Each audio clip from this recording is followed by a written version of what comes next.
नाभ्या आसीदन्तरिक्षघोषेष्णोर्ध्योः समवर्तत पदभ्याम्बो मृदिशः श्रोत्रात् तथा लोकाम् अकल्पयन् चतुरस्त्रमण्डलं कृत्वा तद्वर्णे वेद्यपात्रं निधाय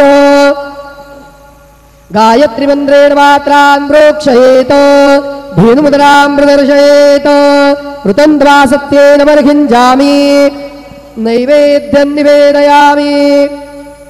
ओम प्राणाय स्वाहा ओम अपानाय स्वाहा ओम व्यानाय स्वाहा ओम उदानाय स्वाहा ओम समानाय स्वाहा ओम ब्रह्मणे नमः।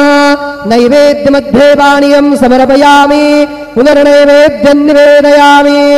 ओम प्राणाय स्वाहा ओम अपानाय स्वाहा ओम व्यानाय स्वाहा ओम उदानाय स्वाहा ओम समानाय स्वाहा ओम ब्रह्मणे नमः।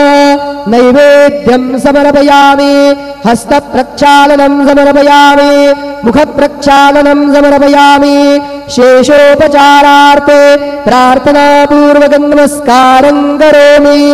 श्री सच्चिदानंद सद्गुरु साईनाथ महाराज की